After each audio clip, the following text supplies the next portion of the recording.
Here to get you ready on the Real Kyper and Bourne Show. Another night of National Hockey League games without any World Series to go up against.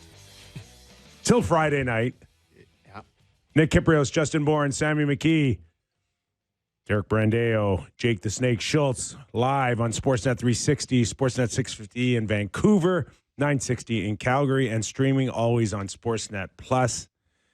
And also available on Spotify, Apple Podcasts, and YouTube. This hour of Real Kyper and Bourne brought to you by Bet365. Busy night in the National Hockey League. We're going to have Galley join us in a few minutes to figure out where we stand on 6/7 games of the season. Yep. And how early's too early. Especially with the focus now on, I guess, is it still American Thanksgiving for you guys? Maybe we should go to Halloween for some teams. You can lose it pretty early. Starting to get a little spooky in this city, I'll tell you that much. Well said. I like a real emotional night. We talked about this in our show yesterday about Brad Marchand going back and debating. Would there be booze at all? Would there be any ill will towards him leaving? We got it right. And first of all, pretty good video.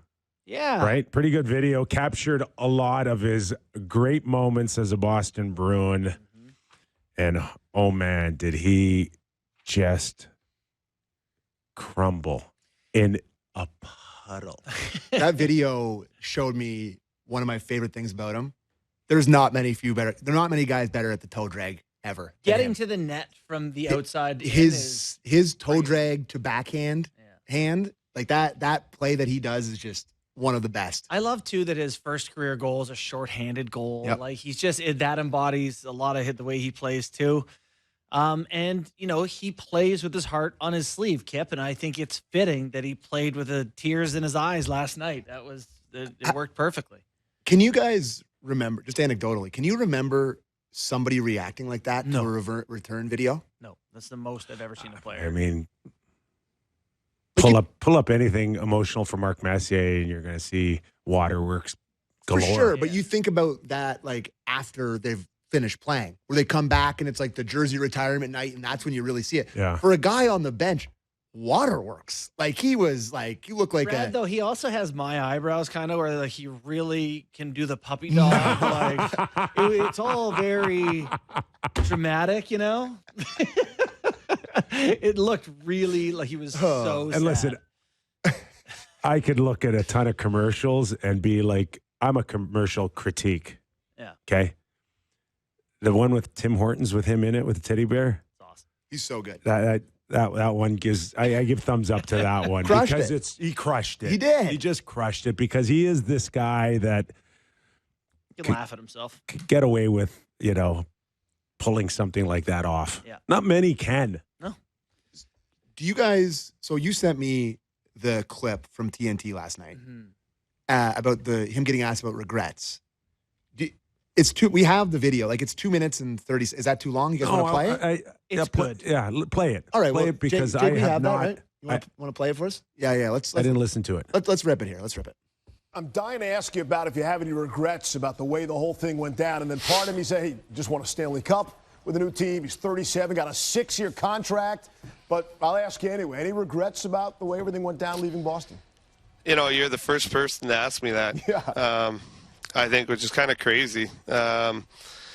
It's funny you say that because I today was actually probably the first time I ever thought about, if things were different, and I don't think I could say that I regret it. It worked out incredibly well. I mean, we play the game because we're competitors and we want to win, and the whole reason that we do everything we do to try to get better and improve and become the best version of ourselves because we're chasing a Stanley Cup. So I don't think I could ever sit here and say that I regret how things played out. I think they played out exactly how they were, for me to win another cup. And I'm very, very grateful for the way that things played out. It could have played a lot different the way that, coming down here and could have had a much different experience, but I had some of the best months of my life. Some of the most fun I've ever had playing hockey, and got to make incredible friendships and relationships and build incredible bonds and win a cup. So, do I wish that, at times, I guess I would say that I think if we went back, I think both sides would have done things differently.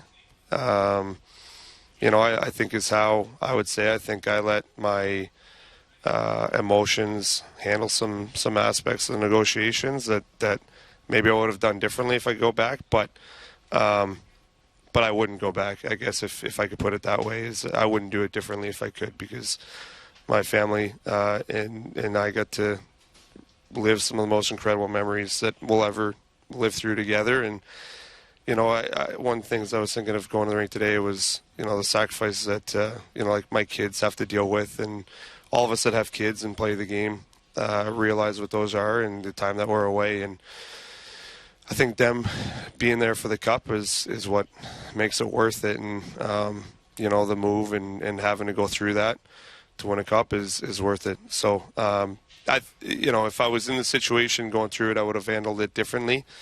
But I'm happy with how it played out for sure. Glad you pulled that up, because I did not hear it. I did not watch it. I went to the game last night.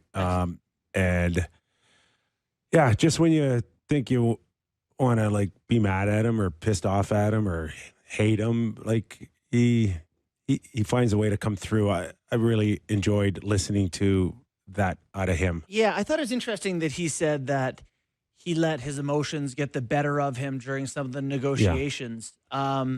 That's ego. Yeah. I told you this. It's all ego. And you know what I found interesting? I didn't mean to cut you off. No. But what I also found interesting there, he said that the Bruins would have done something different. Yes, exactly. Did you catch that? Yes, for sure.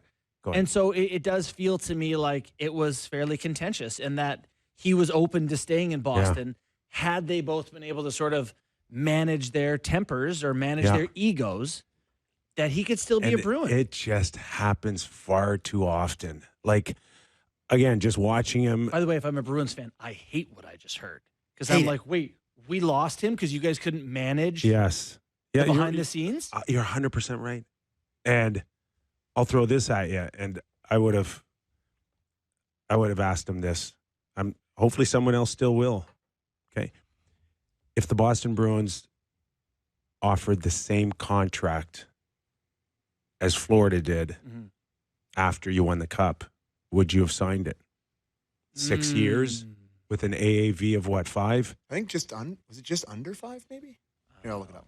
Pull it up pretty quick here. Okay, so maybe Yeah. maybe you might have had to bump it up another 7% for 5.25. 5.25. So let's just say, okay, no state tax benefits in Mass like there is in Florida. So you got to go up another 8%, 7%.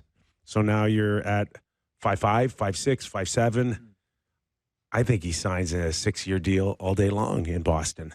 What's crazy And too is that would have got the deal done. Yeah, and now the Bruins fall to 3-4, but if they have Marchand instead of Florida, maybe they get that win last night and they're 4-3 and Look like me after the Jays clinched the World Series. And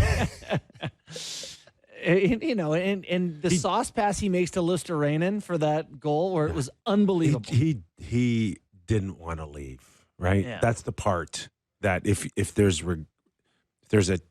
just a hint of regretment, it's just because you envision yourself shutting down as a Boston Bruin. And he speaks of the comparison to, potentially would have missed out on an amazing experience, right? Yeah. In Florida. For him, his family, they got to share something that they'll remember the rest of his life.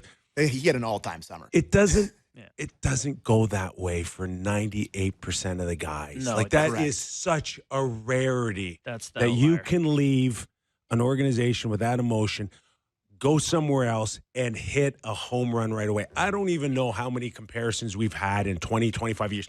The Ray only Bourne, one that came to the top of my head right now is another Boston Bruin, Ray Bourque. Yeah. It's the only one I can think of that left a team and then hit it. Now, he didn't even hit it the first year. I think they got in year 2, he got his Stanley Cup. Yeah.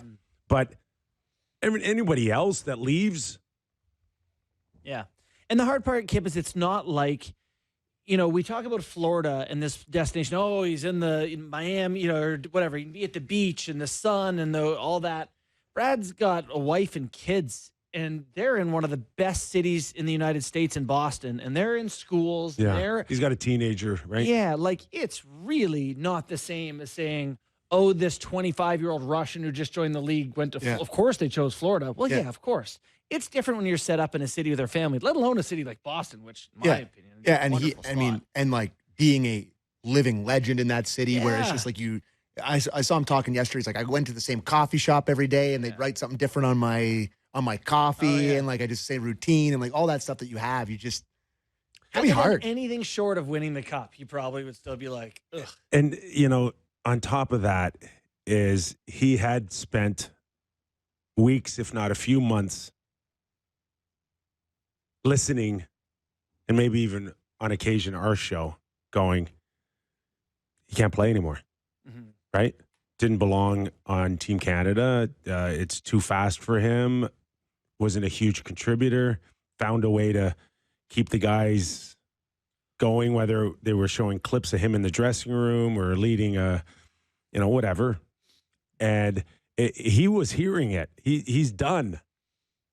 Now, if he goes to Florida, by chance they lose in the first round, or he's not re-signing there. It's certainly not for what he got. It's true. And now he's on his third team in 6 months. Yeah. Right?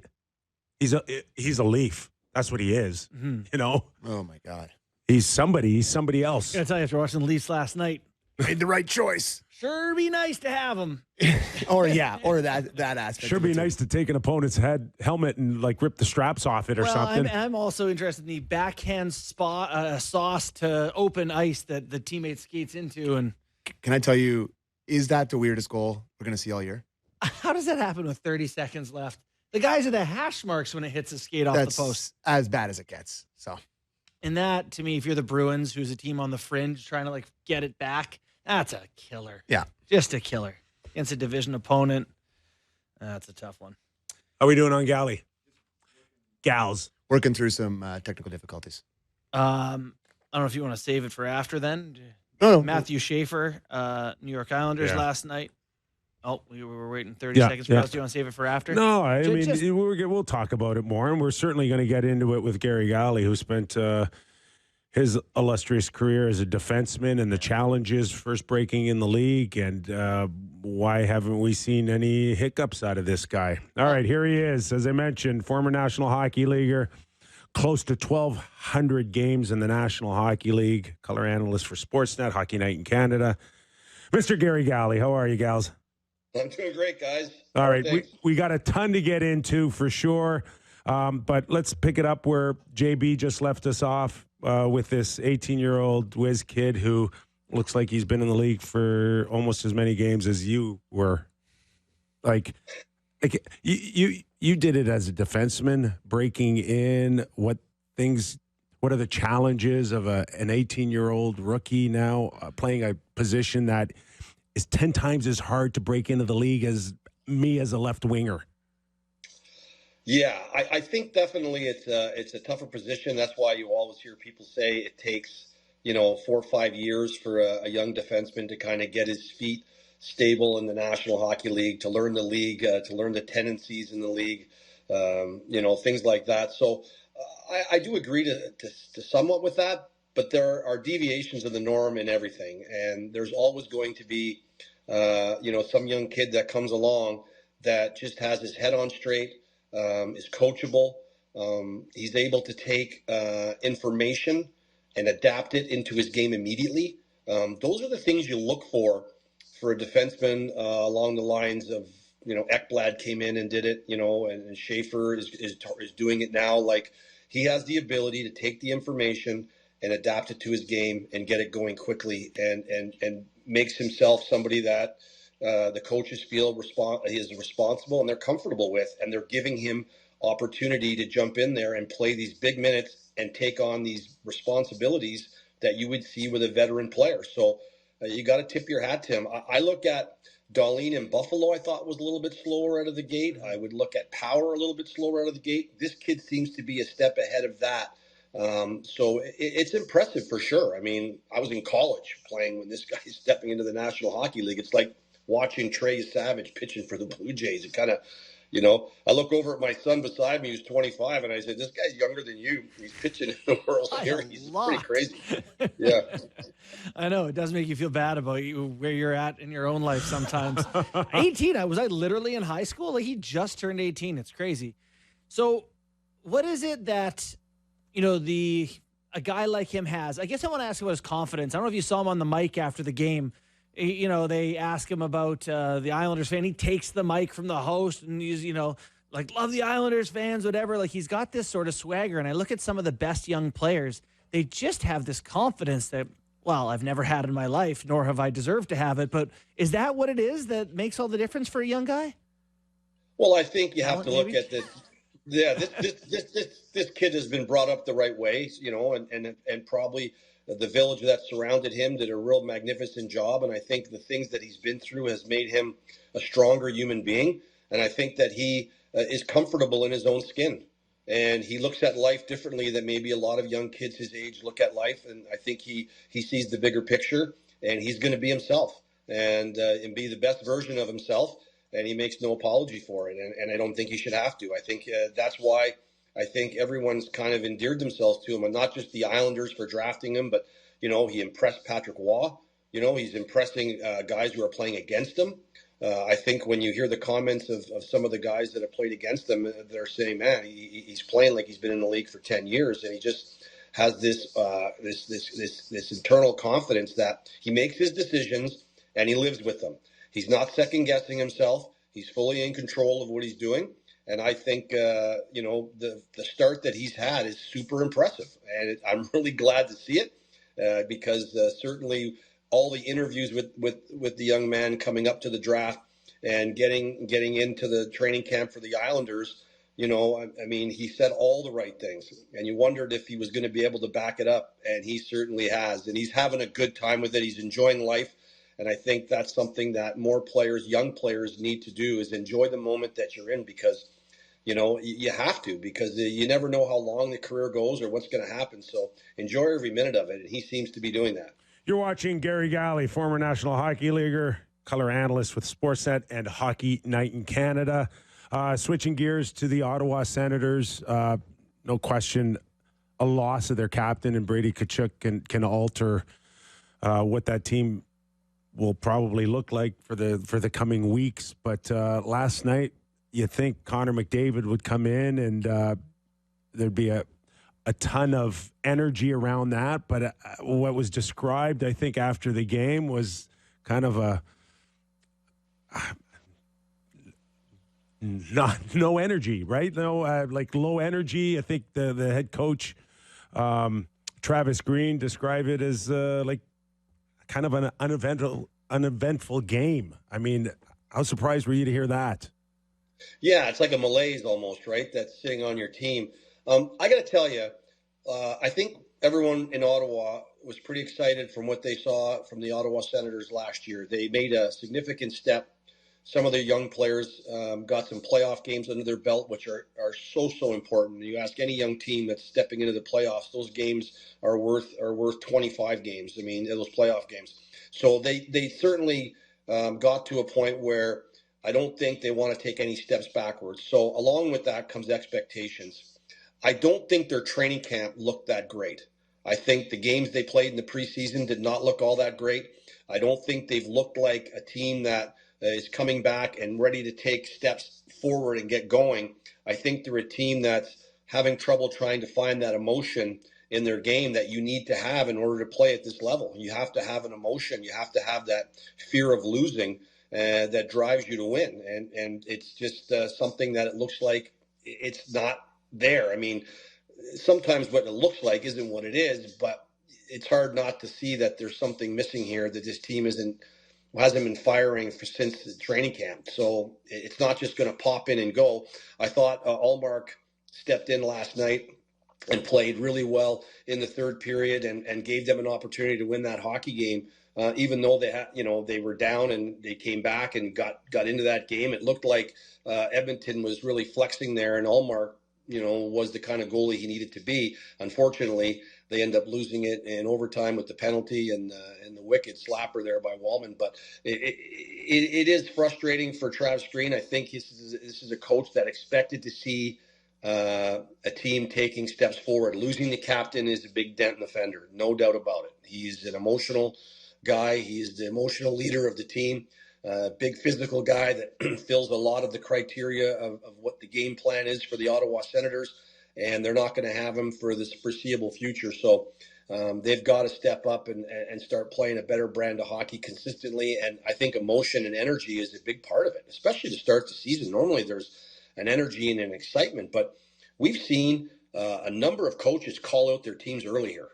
I mean, this has not been like coaches are not waiting for Thanksgiving. They're attacking their teams after 2, 3, one game was McClellan. He didn't like one game and he just went after them like, you want your team to play to the level that you believe they're capable of playing to. And if you don't see it, coaches aren't wasting any time now. A very average or below average start to the first 10 or 15 games can cost you the playoffs right off the hop. And you got to be really careful.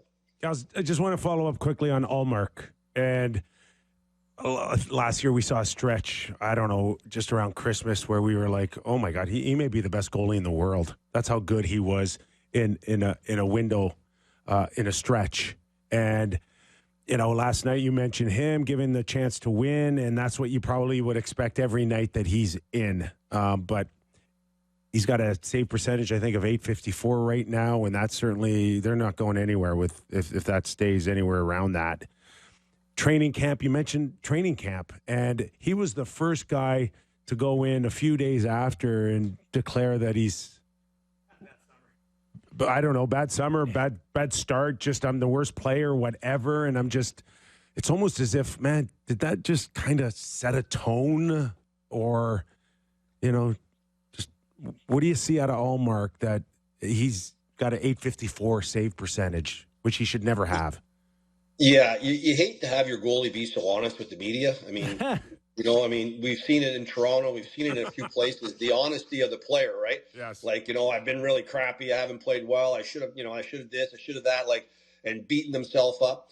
It's funny. Ullmark reminds me of a goal scorer where, a streaky goal scorer where, he goes through moments where he just doesn't look the greatest, and then he goes through these long stretches where he's invincible.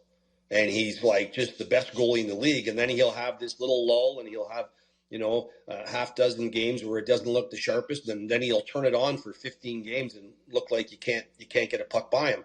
He doesn't seem to be the type of goalie that is going to be, consistent for long periods of time. He has this roller coaster type to him. But when he gets on and he gets going, you hit the nail on the head. He could be incredible and be the top goalie in the league.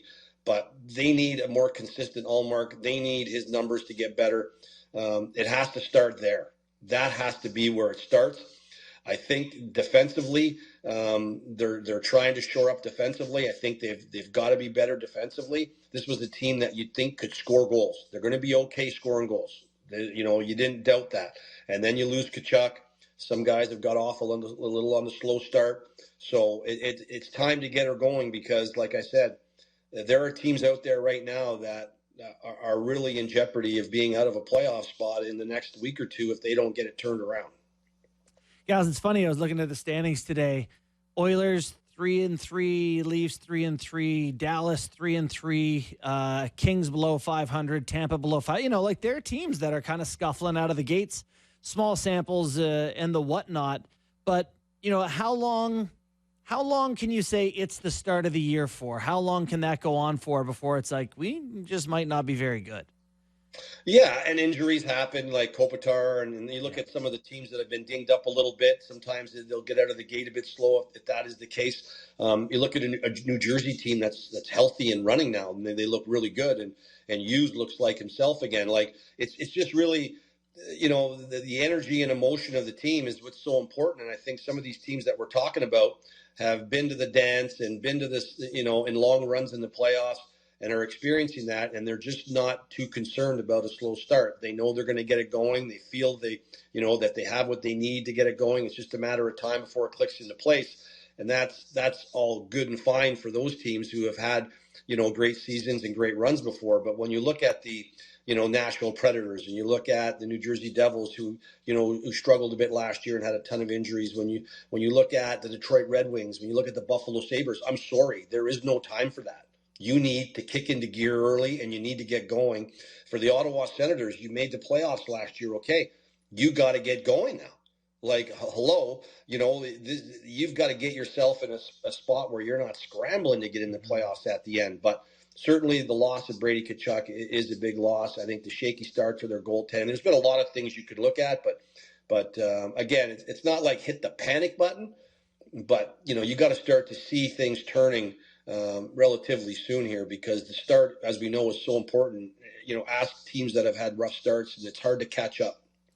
So Detroit and Montreal, with their 5 wins, have put everybody else on notice in the Atlantic this early. For you? Yeah, I mean, sooner or later, guys, the changing of the guard comes. Sooner or later, the teams that have been drafting all these great players and the teams that have been building up this surplus of young talent is eventually going to rise. It's gonna start to take off, and if it doesn't, and that's been the frustration in Buffalo, right? They've got all these draft picks, all these young, and then it hasn't worked out, and then they've traded them away, and they've gone on to be stars and win cups in other cities. So it's been frustrating. But for Montreal, they've stuck to the game plan. For Detroit, the criticisms that have been taken there, they've stuck to the game plan. Regardless of the success Montreal has had, the plan remains the same.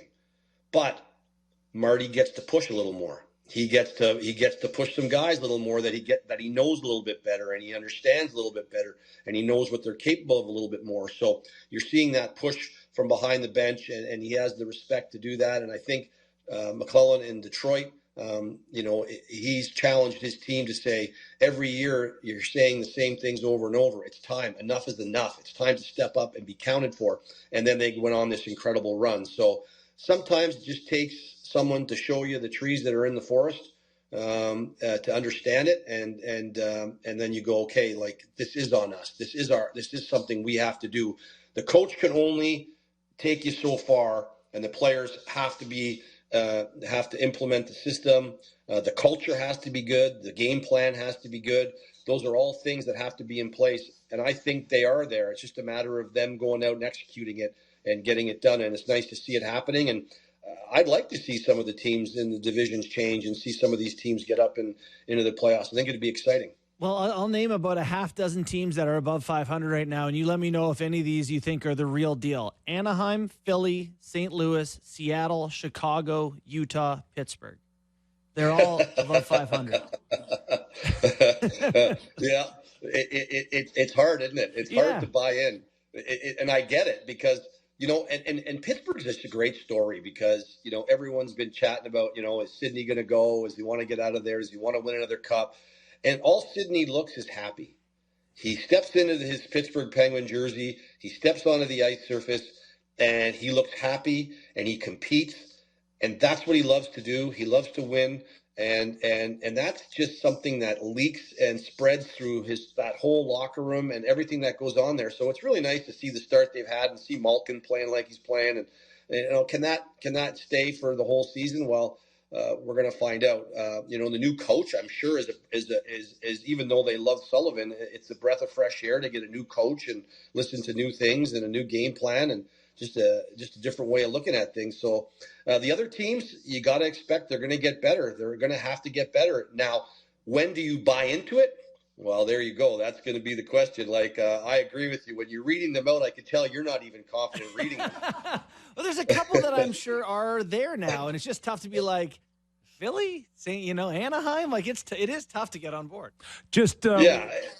Go ahead. Sorry, Gary. No, I was going to say, yeah, I agree. Because when you were reading them, I was thinking to myself, what am I going to say here? Like, you got to give credit where credit is due. These guys are off to a better start than they've had. So tip your hat to that. They're fed up of losing. So they're going to battle harder. And the harder they battle, it's going to make the runs at the end even better. So I hope these teams continue to battle and put together a good, solid record. So at the end, we're looking at 4, 5, 6 teams battling to get in the last 2 or 3 spots. That's what makes it exciting.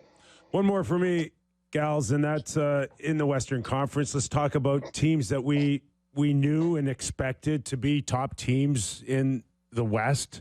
Colorado, Winnipeg, Vegas. Now, is Edmonton Oilers still there for you? They're a notoriously slow starter. They notoriously get off out of the gate a little bit slow. I always used to get the question, how hard is it to play regular season games after you've been to the Stanley Cup Finals and you've had the emotion and that excitement and of the Stanley Cup playoffs and going to the finals and vying for the Stanley Cup? How hard is it to reload and get ready to go at the start of the year when the game 1 and game 2 and game 3, when this isn't the same kind of games you've been playing, and then you gotta kind of say, look, you got to play 82 to get there again. And for Edmonton, the last few years, it's been slow starts. So I think it's kind of the same thing, even for McDavid, and Draisaitl and these guys. I think it's just a little bit out of the gate slow. I think they're going to be fine. They'll eventually get going, and they'll eventually climb in with those other teams. Vegas, obviously, to me, everyone just keeps mentioning Vegas over and over like they're the favorites. They feel like they're the team that's going to come in. Obviously, what happened to the Florida Panthers is something that I guess you see when a team goes 3 consecutive years into the Stanley Cup Finals. It ravages your bodies of your players, and it beats them down. And even though they look fine on the outside, injuries seem to follow. And unfortunately for the Panthers, they've run into some injury problems that are going to be really hard to get through. So that they're going to be an interesting watch at the end of the day. But everyone I seem to talk to is like, Vegas Golden Knights look like they're a team that's going to be right there at the end. Great stuff as always, gals. Sure appreciate your time on our show. Thanks for doing this. Hey, guys. And the next time I'm on, we'll have to read that list again. And maybe we're more thumbs up and in, right? That's a little more positive. Appreciate it, gals. Thanks, man. All right, guys. Take care. That is a familiar voice to hockey fans on Hockey Night in Canada and Sportsnet, Gary Galley. God's honest truth, I didn't read that list intending for it to be slander. Okay. That's great. Can you read that list again for me? Yes. Okay. No. Hold on. Okay. Without looking, we've got 32 teams in the league.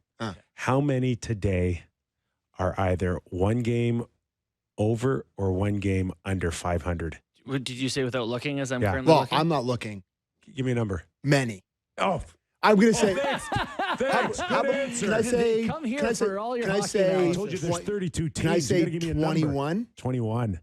What's the number?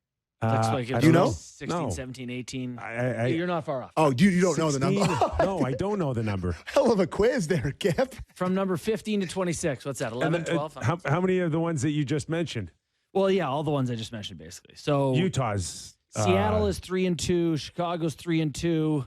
Vancouver's 4-3. Anaheim's 3-2. Philly's 3-2. Blues 3-2. Like all those teams there. I will say, watched a bit of Mammoth, Colorado last night. Oh, Mammoth.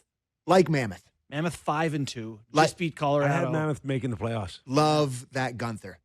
I think he, maybe not this go round. Cooley too. Maybe not this go round, but maybe next. He's Team Canada he's got one of the- potential. He's got Team Canada potential. Not this time, no, but the next one. I think he could score 35, 40 this year. He rips it. And that's why they signed him. Like, he's, in 45, 50 games, they signed him to an 8-year deal. No, They- I love the kid. He's got as clean, or they've got as clean a cap sheet as exists right now, if I'm not mistaken. And if I'm not mistaken, he was part of the Oliver Ekman-Larsson deal from Vancouver. Oh, is that right? I think that when they traded for him, Can't and I confirm think, nor deny and that. I'm sorry, there's Vancouver people listening. I think he's from like Vancouver, like he's from in the city potentially. One game Sounds bad. below Sounds bad. 500 or one game above. Like, that's why it's kind of Totally. still early. It's so early. It is so early. And, a lot of those teams that are at the bottom, like it is funny this time of year to go to the bottom of the standings, look at the bottom 10 teams, Tampa, Ottawa, LA, Rangers, Dallas, even Islanders are in there too, but He was in that trade, just to confirm. he was. Okay. With Connor Garland. Connor Garland and Oliver Ekman-Larsson to Vancouver, and he was part of a big package, his draft pick rights. So, tough one. Minnesota Wild, I like too. They're 3-3. And he's from Alberta. Sorry, Vancouver. Oh my God! This Sorry. has been the Gunther hour. Sorry, I just feel like I was lying to our national audience, so I should bring it up. Yeah. Take a break. Oh, yeah. It's Quick break? 2:35. Yeah, we should break. Yeah. Sorry. All right, we'll take a quick break. When we return, the National Hockey League moves over a couple of games because of the Toronto Blue Jays. Yes. We'll explain that when we return to Real Kyper and Bourne.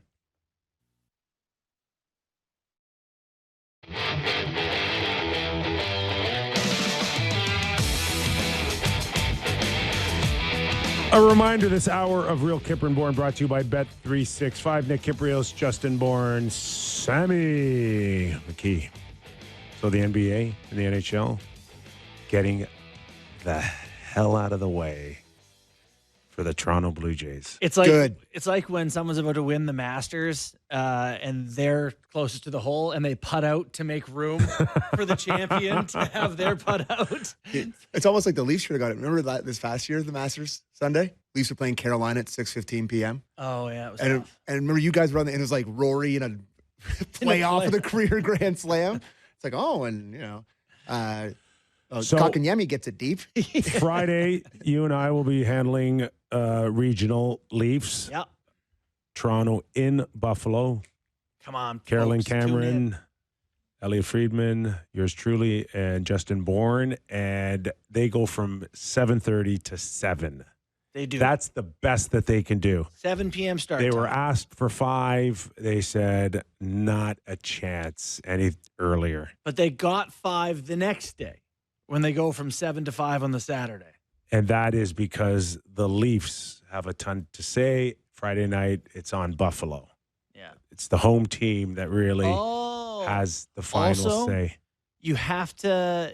Games can't be closer than 22 hours in start time. So if you go 7 to 5 on Saturday, the Friday had to go back a half hour to facilitate Oh. that. So that Okay. just got Interesting. It the window. I mean, That is it's hard. interesting. It's 7:30s just for people on a Friday night to get to the home. game. Yeah. So that's the best that they could do Yeah. is half an hour. We would have preferred 2 p.m. Yeah, that'd have been nice. I would have preferred not at all. Don't play the game. Leafs forfeit. We actually, saw the you know game what? against the Devils. Could it just be like a rain out? Play it at the end of March? Rain out. Double header one day. Yeah, just get together. Re-rack it. You Yeah. lost 5-2. Do it again. The Raptors home opener also pushed back an hour or pushed up an hour. On Friday? Yeah, right? 6:30 Yeah. instead of 7:30. Is the Leafs game, you said it's in Buffalo on Friday? Yes. Okay. Gonna be mayhem around here. It is going to be wild. Like, absolute mayhem. Raptors Sammy, home opener in the Yeah? So- World Series? Did you squirm your way into game 1 Friday night? Yeah. Yeah, I did. Did you beg? No. Grovel? Did you have a cup in your hand on Yonge Street? How did you So- get a ticket? This is I think I can tell this story on air. I'm going to do We're it. going to find out. Oh, boy, are we ever. So, one of my really good buddies, Husey, play hockey, golf, baseball with him. We're very tight. His wife works for the Jays. And it's my understanding that the Toronto Blue Jays front office bought every team employee 2 tickets for every single Jays playoff game this run so that they have 2 tickets available to them for friends and family. Yeah. And he, who gets those tickets, is Bumped taking his me. wife for you? Well, no, she works for the Jays. She'll be at the game. She'll be working at the game. But she's not sitting in the seats and enjoying it where she could because you bumped her. You don't think he can Correct. guilt him? Yeah, correct. Yeah. So I mean, I think that's pretty cool of the Jays that like to buy. I mean, that's a big spend on their employees. So that's who I'm getting to go. Thanks to the front office. So there you go. That's I'm great. going, and That's I'm really cool. Wow. I am going to have to buy like conservatively 5 to 8 Cutwaters for Husey so that I can make up for the ticket. Which puts you equal Not even. with the ticket. Not even. I don't know. I mean, like, I don't want to get too into this because I don't really know who gets mad at me for this, but the secondary ticket market, like it's just completely unattainable. Like you're now gone from where the ALCS was attainable. Like I think there's still a lot, but they're like, you're not ruining your life to go to like some of these prices. Just not normal people could ever go. It's hardworking people have no chance. Gross. It actually is. My buddy, who's a Brit, says that there, like for the EPL games or whatever, like the teams control the tickets. There's no secondary market. They control and resell. Yeah. So this doesn't happen. This doesn't, where tickets are $6,000 or whatever you're seeing online right now. They're saying it's the most expensive ever. And World Series in Toronto, more expensive in Toronto than LA. These tickets. And the part of that story with the Jays don't physically run the playoff tickets. It's all Major League Baseball, so they had to physically buy the tickets back from them for their own games or whatever. Oh yeah. But yeah, why is it listed at $11,000 for a ticket? Okay, first of all, $11,000. This isn't a Major League Baseball. It's not secondary NHL. market. It is Ticketmaster. It is or whichever. entertainment. Yes, totally. This is the way the whole world is now working because it's the same problem with the NBA. We'll see if the Leafs ever get to a Stanley Cup final, but stop laughing. Stop laughing. In 2048 when they have a new core? Whatever it is, that ticket would be tens of thousands of dollars. Yep. So concerts, right? We just went through that with the Swiftie fans in Toronto at Rogers Center. So, like, what were those tickets going for? Yeah. $6,000, $7,000, $8,000. It's just like can't shake that one off. Come on. It's unbelievable. Like, who gets to go to these events and who? It's a pipe the dream. idea that it's like what the market will bear, sort of thing. Sure. But and listen, if for you're sports tickets in particular, it just feels. And there was the opportunity, like you can get in the queue, like tons of people got in and were able to buy tickets at face value or whatever. So it's not like everyone's paying $11,000. It's not like it's going to be all like sheiks in there. Like there's going to be real fans, but it just is crazy. Anyways. Although the 2 tickets I bought for Game 6, the service fee on it to purchase them was. Did you get him? Not this for the ALCS. Okay. Just the service fee's $99. It's like to what? Service. Anyway, the service of lining someone's pockets. Like, I'm just pressing send. Oh yeah. Like what are you doing for $100? I don't know. Anyway. We talked about the sends a little bit with Gals. Allmark last night, he said he was pretty good in the third period. I think I saw they got the worst team save percentage. They look bad vibe. They look team from hell. They look season from hell team right now. Allmark looked like he was playing paintball in the OT winner. He was like, didn't want to get hit by that one. Yeah. That was quick evasive action he took. Out of the way. Progress isn't linear with these teams, and they're the first year in the playoffs last year, and everybody thought it was kind of an upward trajectory. How concerned are you boys about them? Because I'm getting there. Yeah, it's a really good question. The Ottawa Senators, unfortunately, have had a history of this sort of thing where they dig a hole and then they kind of figure it out later in the year, but the hole they dug was too deep. The Tkachuk thing was bad, but when you lose a bunch early, it becomes really bad because you're desperate. Yeah. I like that you said the progress isn't linear because they are getting better. I like their roster more than I've liked it, but boy, it's getting concerning. I think it just kind of falls into the conversation we had before is that we've got like half the league at 1 under, even, or 1 over on the 500 bar. Gary Galley spoke of the Edmonton Oilers. He said the same thing. Notoriously slow starters. In about 12 minutes, we'll go into our Leaf Edition hour of our program. Thoughts on how you want to take their first 7 games. Mm-hmm. That doesn't remotely look like a team that won the Atlantic Division last year. And I know there's Marner's gone and there's 3 or 4 new faces. Is it just that? But I do believe it's still too early to find out who the pretenders are and who could potentially be a contender. I do agree.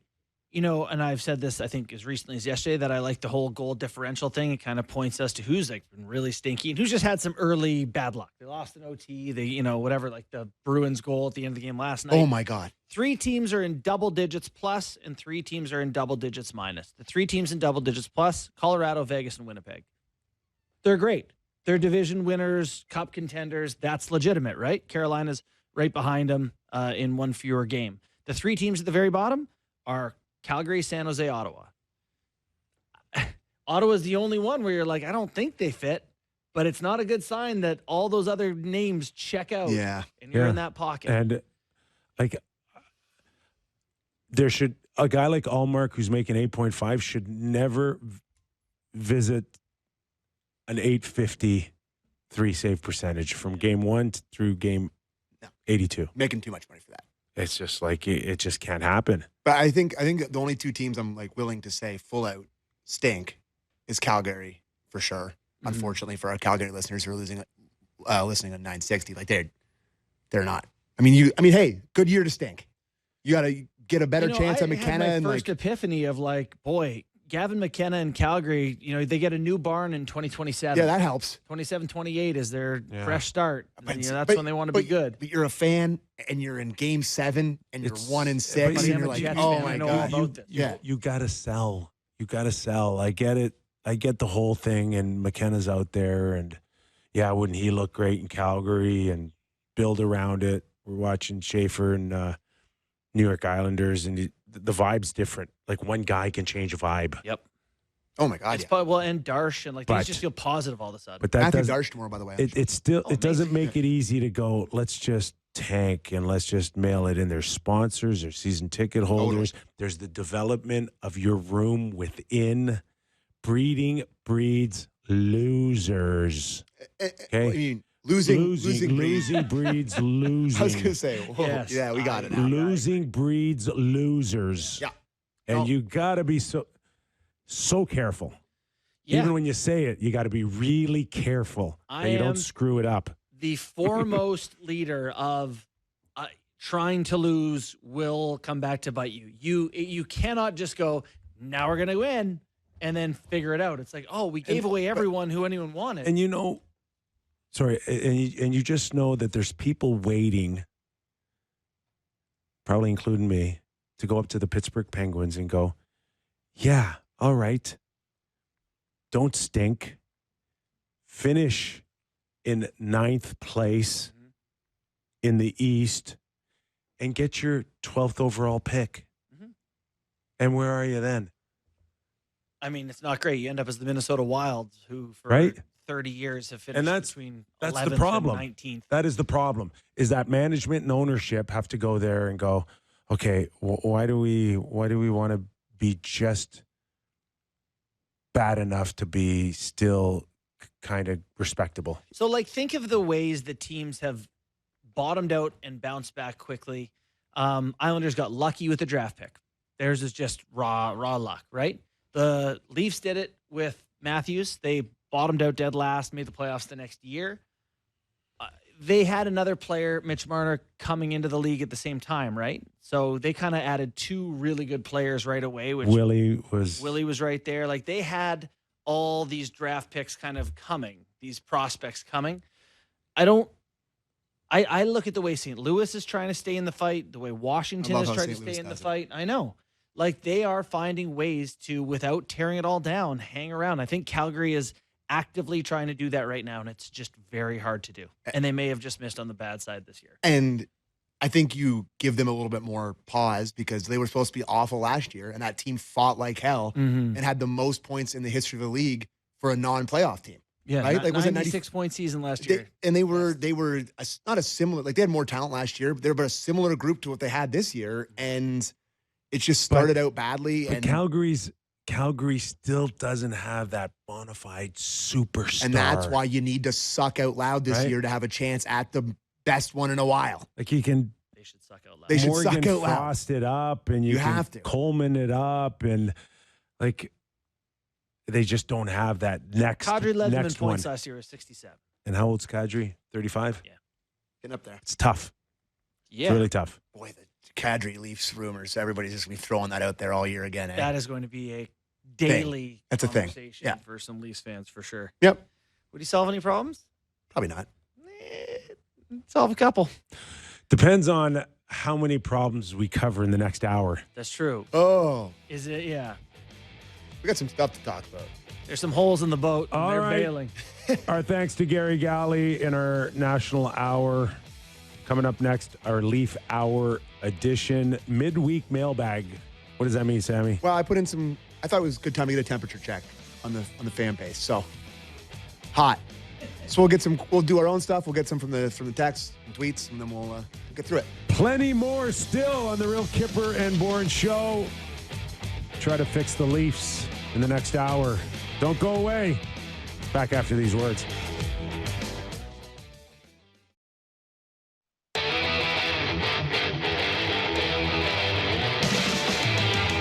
It's the Leaf Hour edition on Real Kyper and Bourne. We are live on Sportsnet 360, Sportsnet 590, The Fan in Toronto. Streaming always on Sportsnet Plus. And if you miss our show, look for us, find us, send out a search team, Spotify, Apple Podcasts, and YouTube. This hour, Real Kyper and Bourne, brought to you by Bet365. All right. Put an eye drops. I look like Brad Marchand out here. Sorry. I'm okay. And you're cut off. I like that once in a while you just get cut off. That's fun. That was I think you could call that borderline ugly cry last night. That was an ugly cry. Jack Hughes scores a hat trick, and the Devils beat the Toronto Maple Leafs, the Devils' 5th straight win.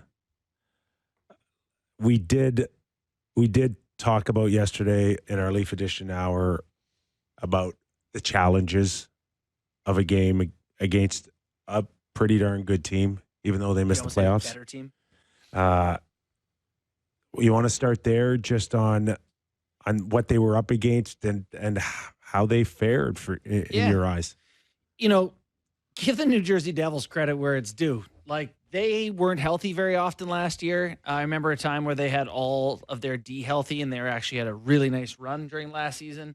Everyone was hurt all the time. They're healthy now. Jack Hughes last night looked as difficult to handle as anyone in the league, basically. So, you know, we're going to get to the Leafs, and I'm not going to give all the credit to the Devils, but that's a pretty darn good hockey club they played last night, and they did not look up to the task of playing with one of the league's best teams. Just for me, speed and quickness. Yeah. And in zone. It kind of fell into a familiar feeling for me. I caught the game live, so you know how I feel about how I can focus differently on my couch than I can live. So I didn't get to see the smaller details of the game, but in a big picture, it just felt like the Leafs can't keep up with this team. Well, you know, part of that is, I think, turnovers. You know, I'm looking last night at some of the Sport Logic numbers. The scoring chances off the rush were, you know, New Jersey had twice as many as the Leafs did. And that, to me, really spoke to, actually 3 times as many, why they looked faster, right? Like, turnovers and off they went, turnovers and off they went. You know, I've heard Berube talking about protecting the puck and managing the puck and all that. They don't look like a team of veterans. Like, they're an older team, and they don't look like they're making great decisions so far. Do you have the high danger chances in front of you there? Yes, I do. High danger chances for the game were 16-11 for New Jersey. 16's a high number. 11 seems surprisingly high. Well, that's at both strengths. If you care about even strength, there's only 10-9 at even strength. Really? This is kind of a Leafs thing, though. They get out possessed. You know, the puck's in their end the whole time, whatever. Shots are out of whack. High danger chances, they kind of hang. It's interesting. Even this year when they look ugly. But would you have thought that eye test wise? No. I would have thought the Devils had way more dangerous chances. What is going on here? I think that the Leafs have enough skilled, talented guys that when they get in the zone and they have possession, they can make plays. They try to make risky plays. When they get through, they get a chance. When they don't, they turn it over. To me, it's like trying to do too much, trying to be fancy, trying to hit the home run every time. What clips do you have out of Craig Berube? Boy, what clips don't I have? What are you interested in? What do you need? Opens up his coat and he's got clips in the Jack Galley. What do you need? JB just mentioned that they do get chances, even though it doesn't feel like it. They're getting enough. So where's Berube on his top line? We have an odd man rushes one. How about you want to do the speed one? You want to get hot right out of the gate? Let's start with the Matthews line clip on clip 5. What's making it tough, do you think, for the Matthews line to get it kind of rolling? Yeah, that's a good question. I mean, I think early on in the season, I thought, they were getting their opportunities and looking pretty good. Now it's like, it's obviously not good enough. I don't feel like they have any sustained pressure in the offensive zone at all. It's one and done or out, or they don't have any sustained pressure in the offensive zone. That's what I see. I'm sorry. You said at the start of the year that might be a long process of experimentation. Well, it could be, but I'm getting tired of it, to be honest with you. Okay, so let's wait. Let's be patient. Let's get, chemistry might take a while to develop. That did he just punt that out the window? I don't know. I'm getting tired of it. Yeah. Well, and I think you can stick with something even though you're tired of it. But I am curious to see. It felt like the Domi experiment ended last night. See, that bothers me. Yeah. That bothers me because I've seen so many changes. It's half a dozen games. Yeah. And this guy's in, this guy's out, this guy's in, this guy's out. Now you're telling me Domi's back out. It's like, stop it.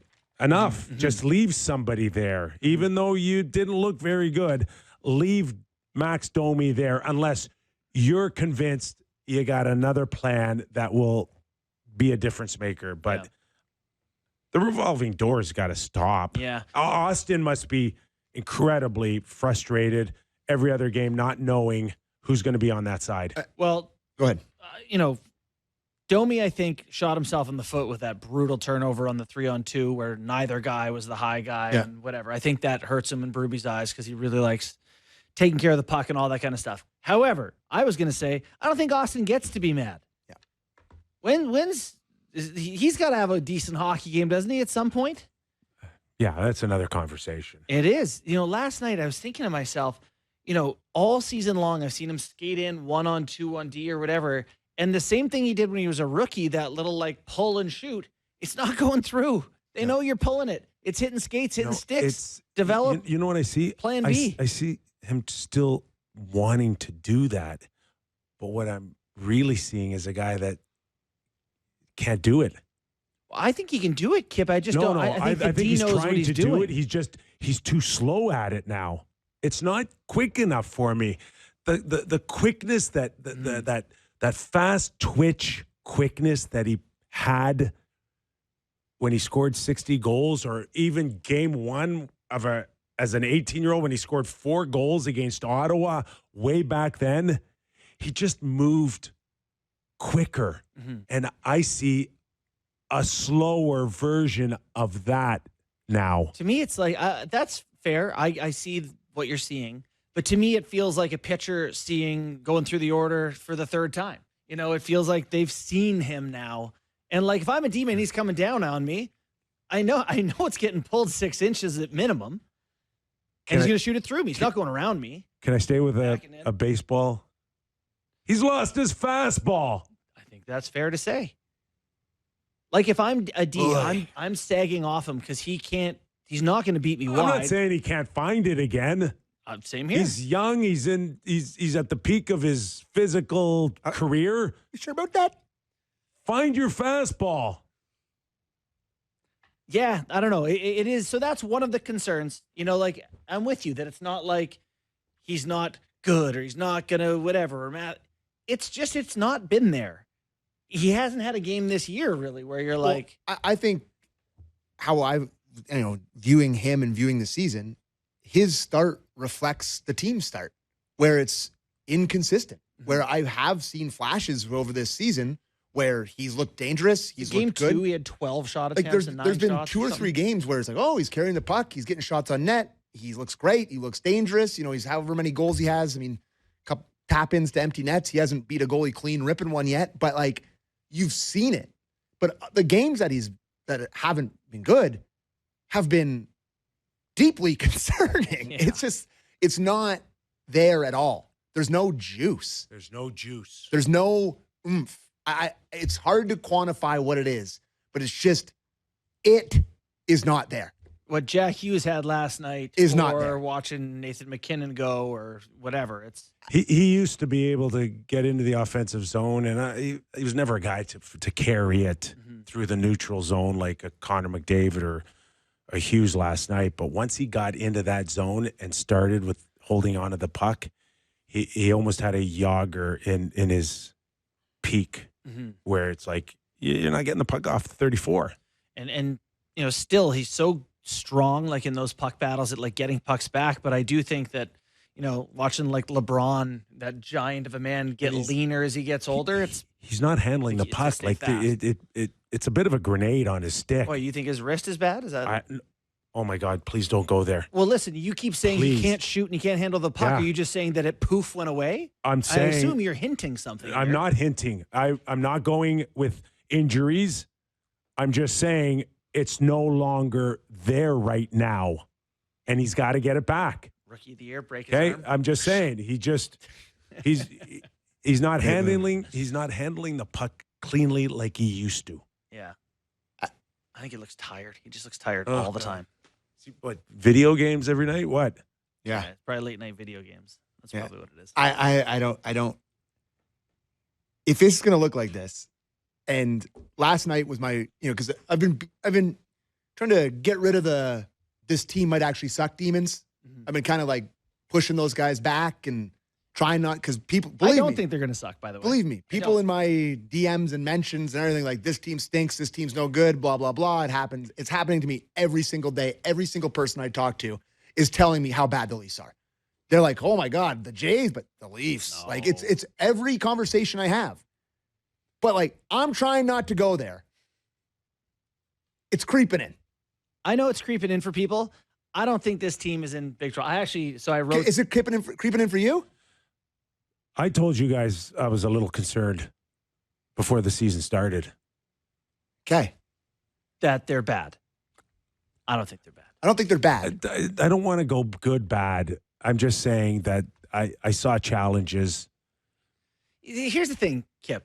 Like, we all saw, they're new. They're like, their lineup's like 30% new. You said it could take 20 games for this team to find their whatever, right? Yeah. That was going into the season. Yeah, and I'll still stand by that before I go bad. Okay, so that's why I think it's important saying. here, 7 games in after playing a very good, fast team, to be like, well, we thought it was going to be bad, but this looks really bad. This is what bad looks like. And my concern is not that they're going to be bad, because they have so much of the same personnel, so much talent. They're not bad. My concern is that they're not answering any questions. To your point about the first line, so that's not the first line, then they're going to do something different there. What's the second line? What's the third line? What's the fourth line? They don't have a third line. Okay. What's the... They have a first.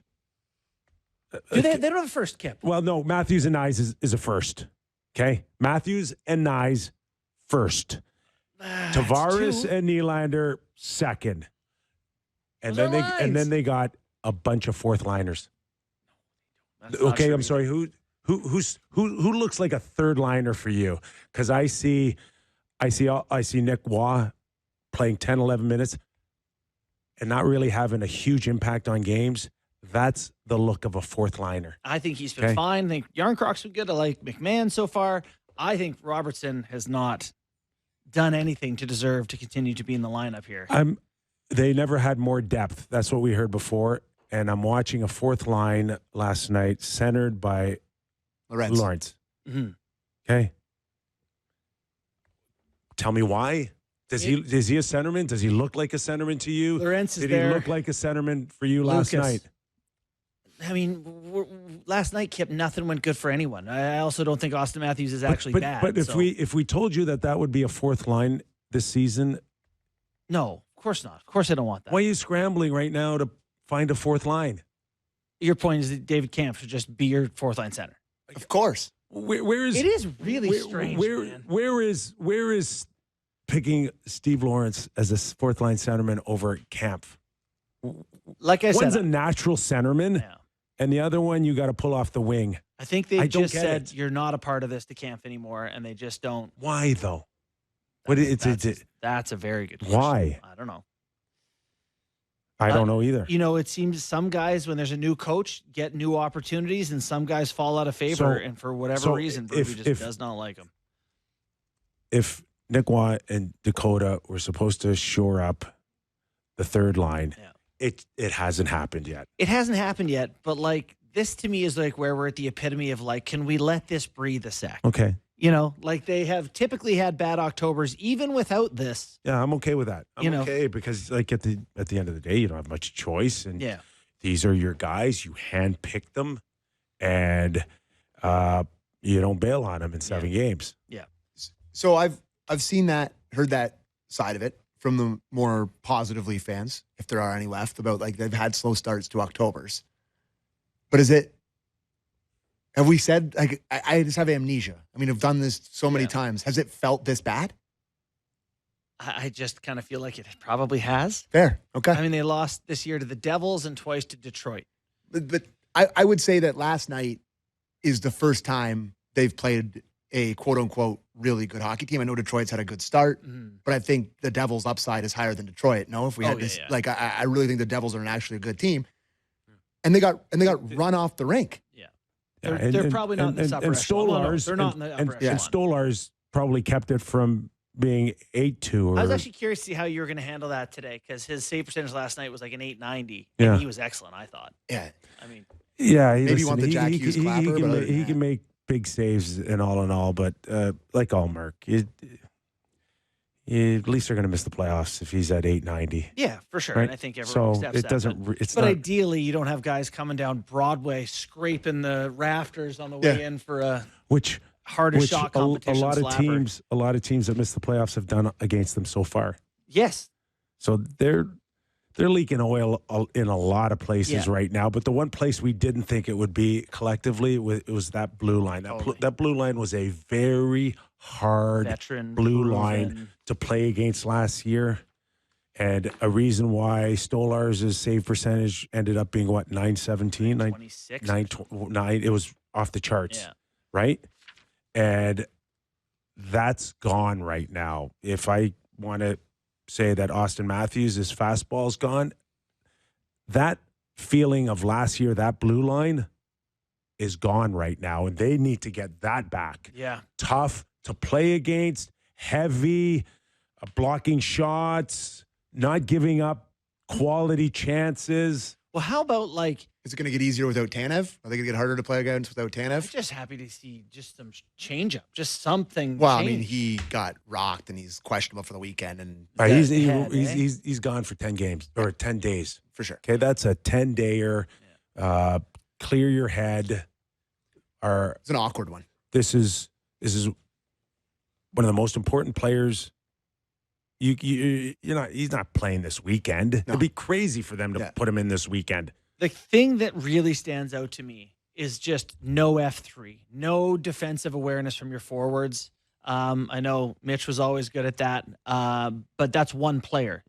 Every line. One player that played 24 minutes a night. Yeah, okay. Every line, they got nobody doing it. This is the NHL. You can have an F3 even without, that's the one thing you can do. Kip, that's one thing I could do in the NHL. Oh, maybe a high guy? Okay. I can skate less distance. That's no problem. Just not having guys back and seeing the speed through the neutral zone is atrocious.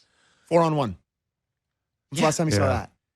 And Brendan Dillon calls his own number. Great shot. Shoots it through him. Great shot. My good buddy, Mike Brophy, who I worked with for many years, I saw his tweet, took a snapshot of the 4-on-1, and he said, "This is how you pay back Stolarz." Yeah. Oh, my.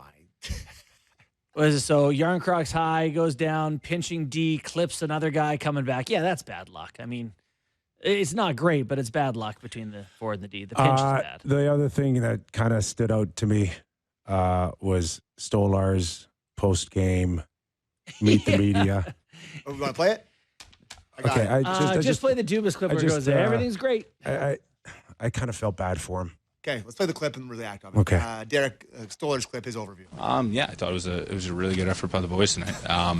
They're a skilled team. And for me personally, that fourth goal, it's when you want back. You want to be able to go into the third period, give the guys a fighting chance, and be able to keep it a 1-goal game. And at that point, anything can happen. So I love the effort tonight. Guys were battling. You look at the back check. The block shots, getting in lanes. I thought we did a lot of good things tonight. Oh, this is uncomfortable. Oh, I felt so bad for him. That's You felt bad for him? Yeah. because he couldn't. He just be because he painted himself in a corner. Yeah, I just felt like he And had to say that regardless, it's almost right? yeah, exactly. It's like the only thing missing from a visual for me is the head coach, the general manager, Keith Pelley, all behind a curtain, watching him carefully, going, yeah. I'm watching you. What's the Community, Simpsons chemistry, right? Simpsons great meme? skill. Ned Flanders, Right. No, not Ned Flanders. What's Mr. Burns' sidekick? Oh my God. Smithers. There's a gun with him holding the gun into his back to say something. Yeah, there it is. There it is. Yeah. I don't want to be that guy. I told you so, but I told you guys that. Listen, I hate to say a toe-to-so, Do but you think I was going to come out here and say I told you when he comes out and he's that critical and you guys, for his honesty, good, refreshing. I'm like, so now he's going to be the guy everybody races to for an honest answer, and then he's forced to give you that. No. See, that's a complete twisting of things. To No, me, it's not a twisting of things. it is, because It's to that me, simple.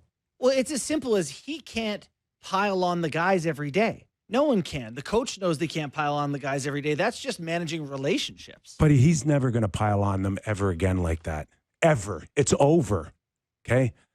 If It's he not. does, I think that's a personal choice on his part to know that that's not something you can do. You come out there and you tell everybody that was a good effort, and then Berube saying, I hate the effort. It's not good. It's not good. It's not good for Stolarz' credibility. It's not. It's like, and now he's going to have to come out and he's going to have to pick and choose what he has to say. And when he comes out and your eyes says different from what he's saying, you go, well, today's not the day we're going to get honesty. And it's better to keep your mouth shut than being called out on what people now believe is honest and what you're scared to say. He was scared yesterday. That's why he came out with the sound bites that looked like they were written on a cue card. He's smart. If you do that every day, you get traded. If every day your team is bad and you're like, these guys suck. We suck again. No. It just created a lot of problems for him moving forward now to pick and choose. And now they could have lost 20-0. He would have called it a great effort. There's no doubt that today that was the only way he was It's just, I felt bad for him because he kind of put himself in a position where he was told, we keep that stuff internally. And that's where we're at Unless he's today. just smart. And I give him more credit from that. I think he knows to not do that every day. But you're right. Today, there was no chance we were getting anything but that yesterday. Yeah. Wanted to talk about this for sure. The challenge. I don't know what happened. I see a desperate team. That's exactly what I said on Leafs Talk. That was a desperation challenge. Okay, let me take you guys a little deeper from just that comment. Okay. What's the guy's name? Jordan Bean. Sam Kim. A reputation for being Best in business. Best in the business. A reputation for a guy that just doesn't study his team, studies other teams. Okay? Every challenge out there, that guy is watching it and he's good. Oh, yeah. Everybody says he's good. And then that happens last night and you're like, that's just a bad challenge. Yeah. That was so unlike him. So who made the call last night?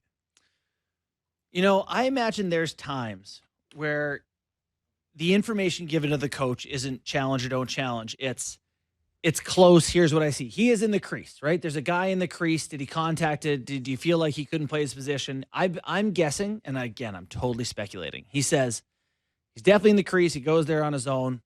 Doesn't really touch him. I think it's 50-50. Could go either way. Up to you sort of thing. That's my... Do we have Berube on it?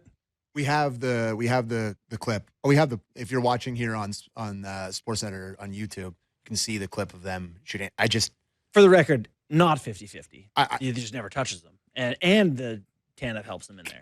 Can I ask you if you've ever seen a worse challenge than that? Tough to think of many. Did they think that the Brett Hall rule was back? you can't be in the crease. Do you have Berube's comment on the call? Let's listen to it. Clip 2, please, Derek, on the challenge. Why did you challenge for goalie interference? Because we thought he's in the blue paint, and our goalie could, he couldn't get position. So, but yeah, that's why. So were you surprised that it was upheld? Yeah, I mean, it's always tricky. It can always 50-50 a lot of times. It is what it is. Yeah, I hate that 50-50 talk because 50-50, you don't do it. Yeah, it got to be 100. No, 90-10. I'll give you 90-10. The chance to take the goal off the board is pretty big if you're 50-50. I don't know. But 50-50 Not that I is think no that good. one's 50-50. No. I don't think that's 50-50. I think that's 10-90. I was going to say 0-100 for me. So did he get overruled on it? Did somebody else try to gutsy call here? Like you thought it was maybe one from the bench. I don't know. Maybe. I don't know. I called the code red. I don't know. Well, I'm not, Doug. Yeah, I don't know. But, who was it? Yeah, it was weird. It was a weird call because 50-50, you don't leave it to chance. I mean, they're good. I get it. It's offside or it's not. Mm-hmm. That's not 50-50. Either you can see it, you make the call. But this one, man, oh man, you gotta be right. Yep. Just go play hockey.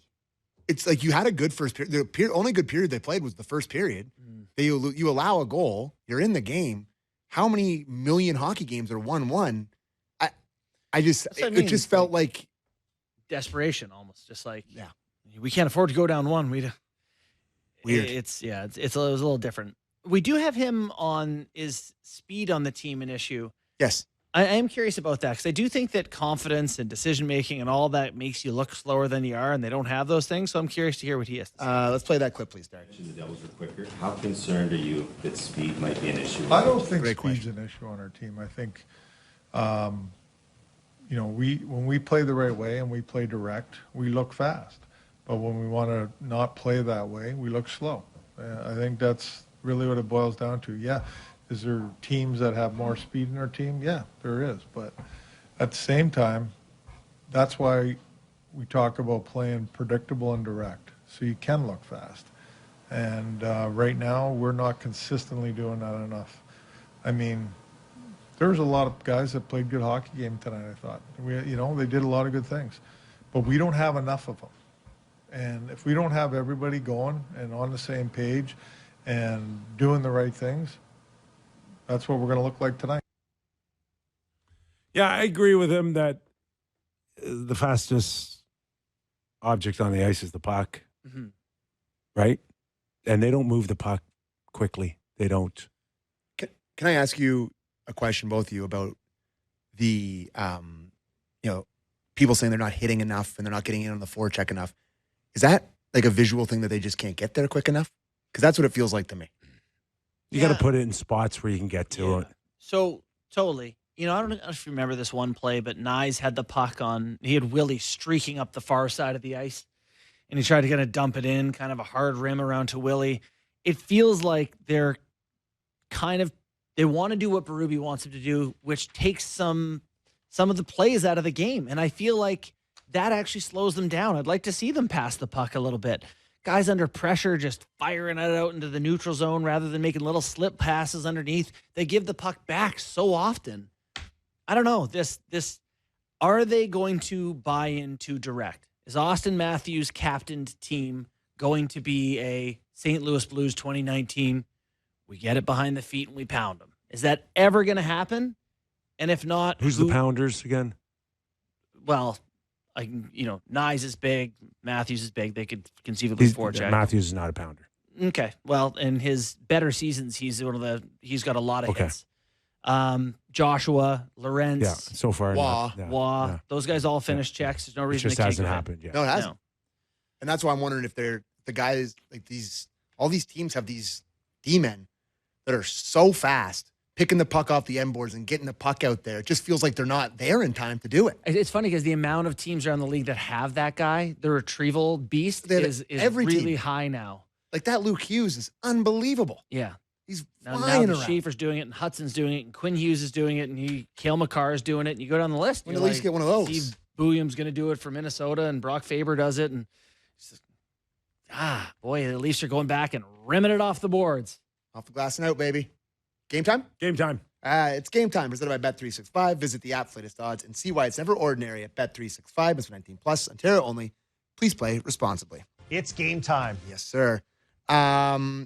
So the game on the network tonight is the Montreal Canadiens in Calgary to take on the Calgary Flames. Habs leading the division, I think, right? Did I say that right? Or is it they're tied with Detroit, but they're both at 5-2. Habs big favorites tonight. Minus 120 for the Montreal Canadiens. Flames are plus 100. Wish the Habs didn't look so good. I'm gonna say that out loud right here. The other two games on the ice tonight, the Minnesota Wild are in New Jersey to take on the Devils that were here last night. Minnesota, a slight underdog, plus 105. New Jersey Devils, minus 125 on home ice. And the other game is a Atlantic Division battle. Red Wings in Detroit. No, sorry, Red Wings they play in Detroit, but they're in Buffalo to take on the Sabres. Both sides of the money line are minus 110. So 3 interesting games tonight. Mm-hmm. And if I quickly run over to check on the World Series odds to see if they've changed at all, they have not. The Blue Jays are still plus 180 underdogs. The Dodgers are minus 220 in that series. Yeah. And the opening night on Friday night, the Jays are plus 125 underdogs. The Blake Snell and the LA Dodgers are minus 150 favorites Friday night against the Jays. I sent you guys that clip of who was the guest on Blair and Barker yesterday. David Sampson. Fantastic. Former president of the Marlins. One of the best guests on the station. He's fantastic. He is really good. And talking about the odds of the series and is it David versus Goliath? And him referencing A-Rod, who basically said it's Goliath versus Goliath, and that he may be picking the Jays to win the series. There was a lot of positivity about this. Is not plus 220. It's plus 180. It's not that. I can't wait. I put a Bet365 bet on the Jays. You did? I did. Do you even know how to do that? He does now. No, but Nick Vlitis knows. Okay. I was going to say. I'm evolving. All right. So there's 4 of us. We're going to go for a really nice dinner. I love that. With the Jays winning. I love that, Kip. All right, great. That was Game Time presented by Bet365. Visit the app for latest odds and see why it's never ordinary at Bet365. Must be 19 plus, Ontario only. Please play responsibly. All right. Fresh off their Dante's Fiesta. All right. On that, we'll take a quick break here. We still need an update on Joseph Woll and Scott few questions from Twitter. Lawton, and, of course, Sammy's mailbag. All that when we return to Real Kyper and Bourne.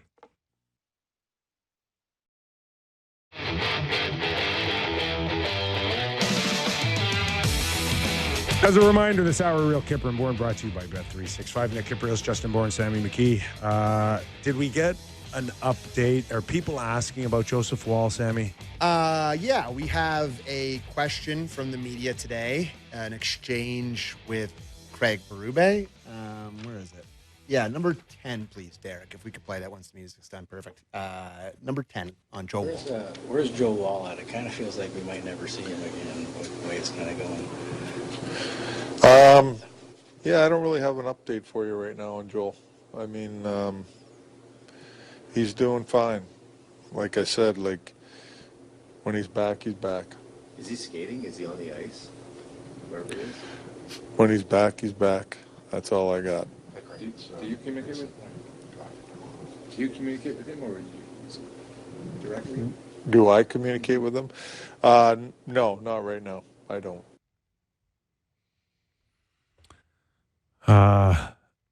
Yeah, I don't know what to say.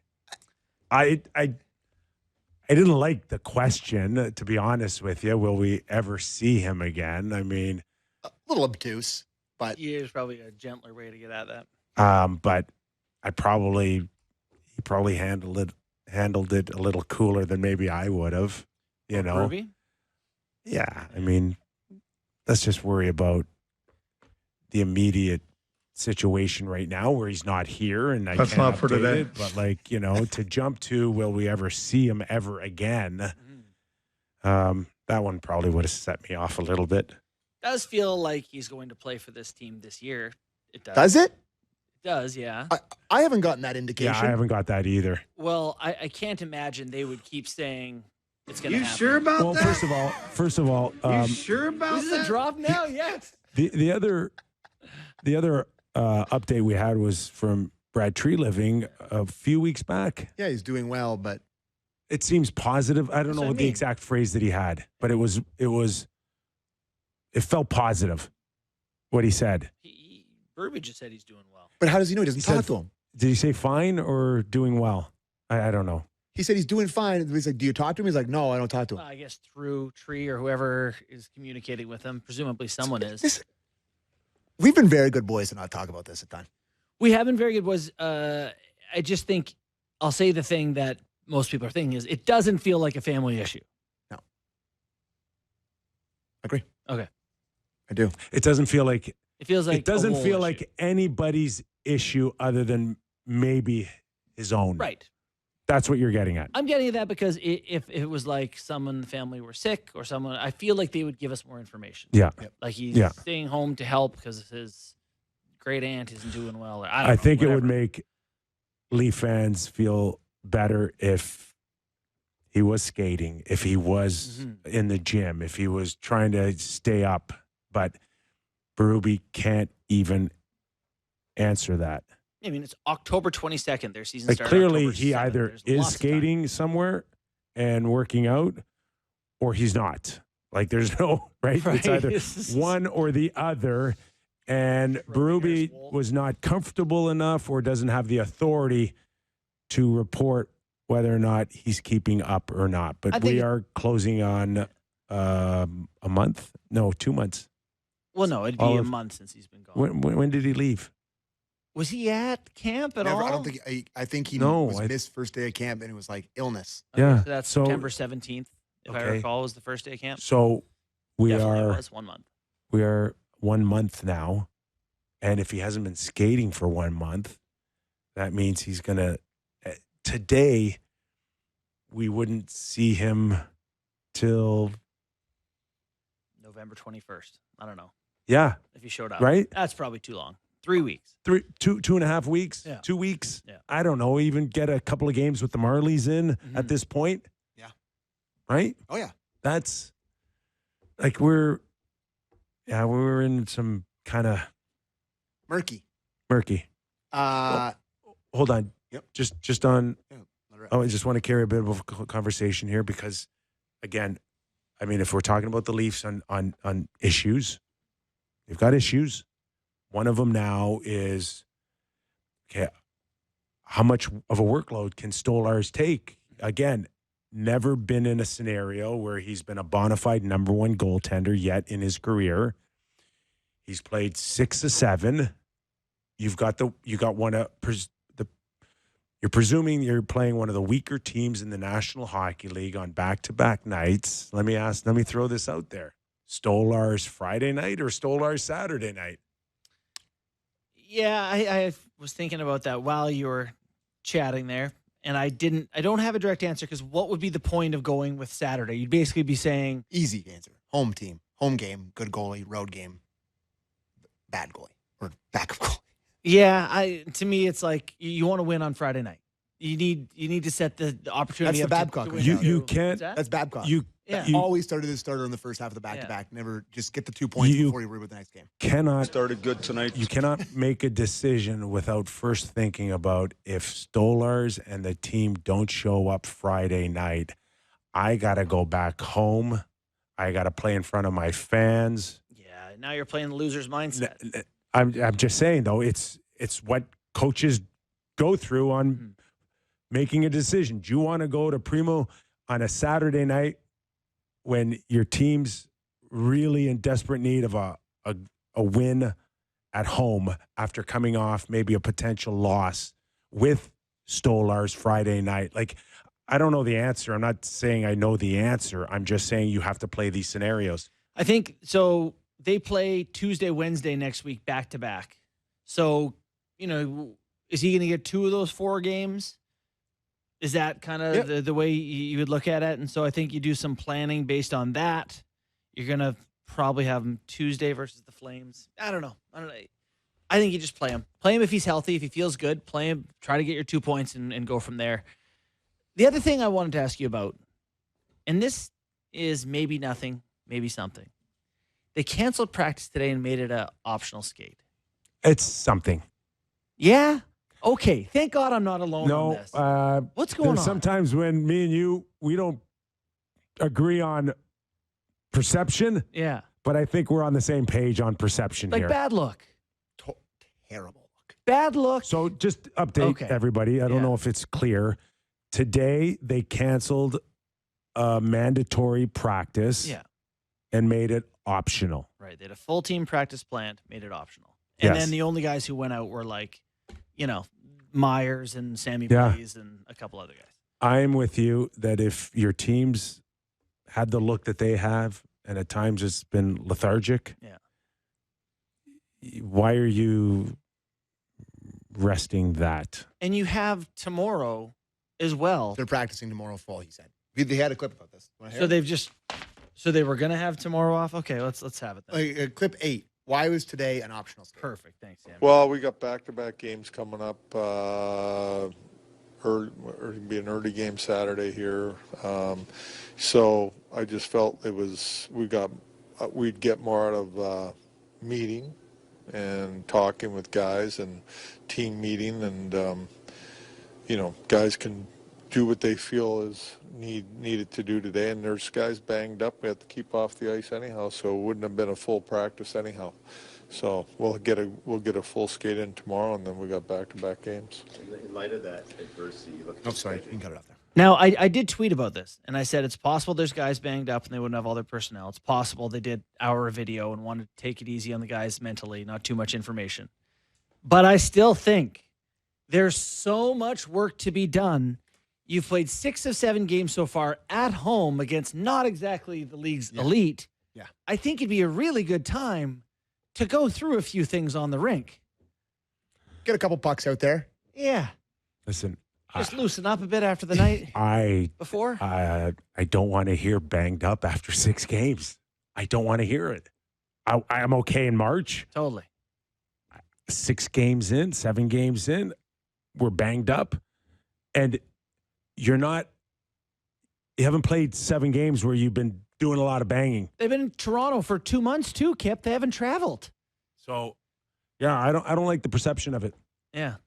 To me, it's God, I feel like I'm becoming my junior hockey coach. Just like, where's Craig Berube is this hard-nosed guy. I get they're working through things. I know it's not easy, and I know I don't have all the information, yada, yada. It's just bad luck.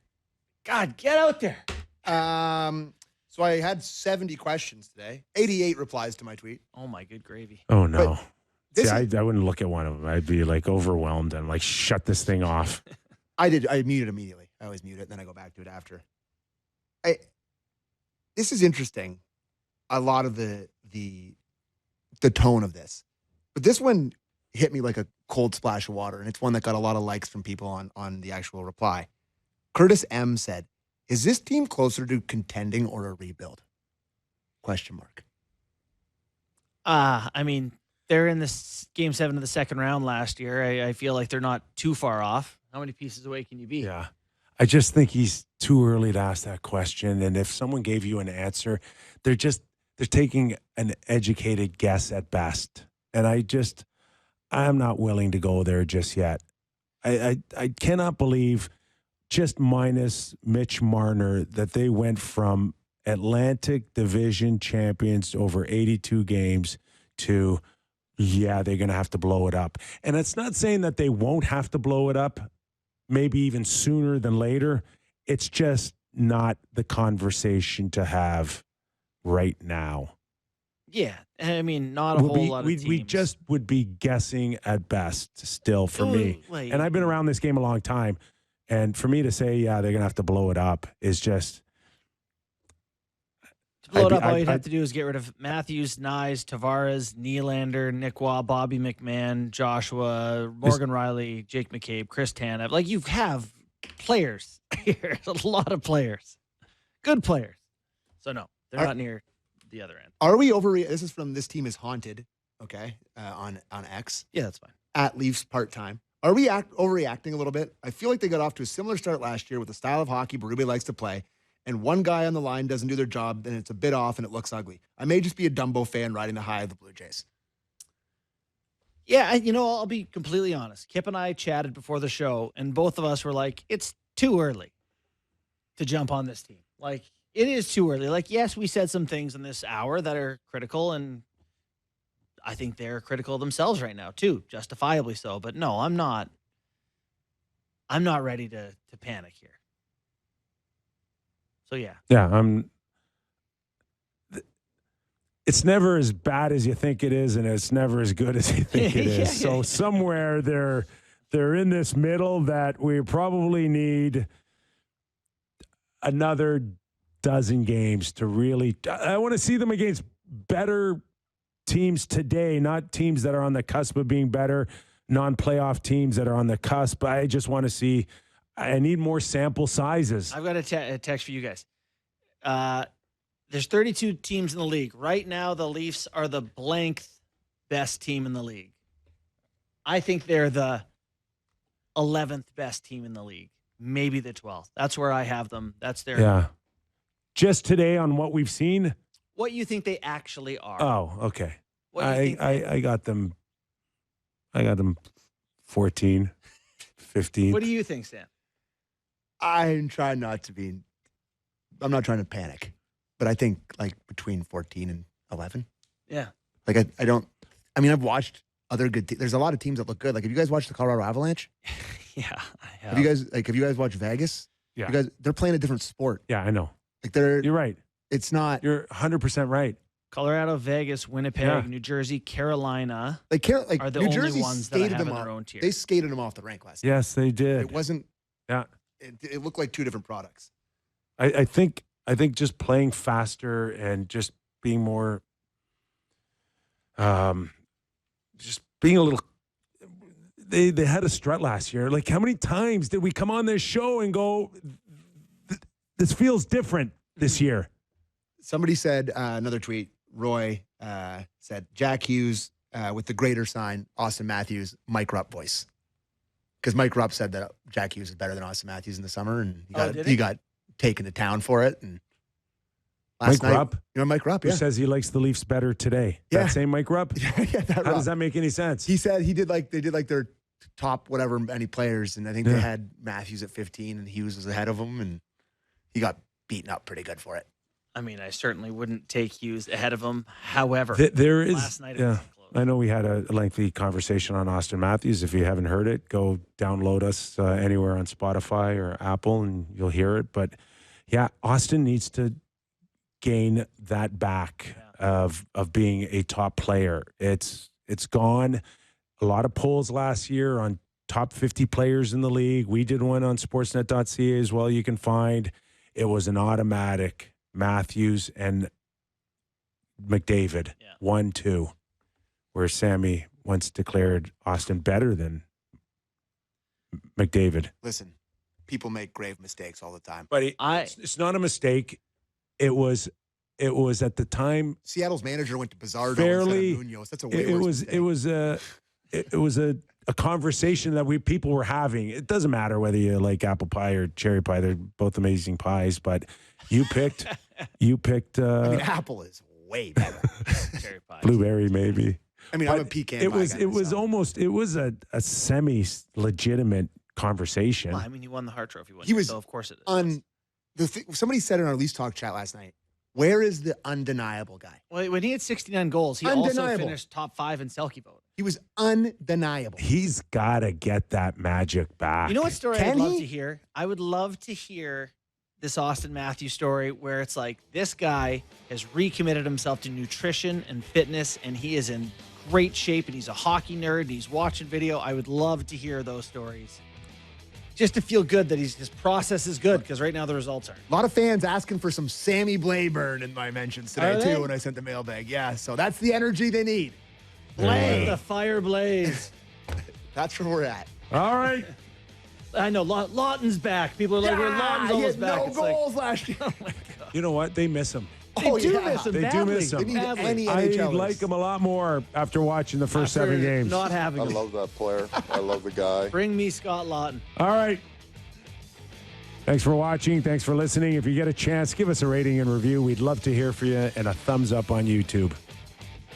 Enjoy your night, everybody.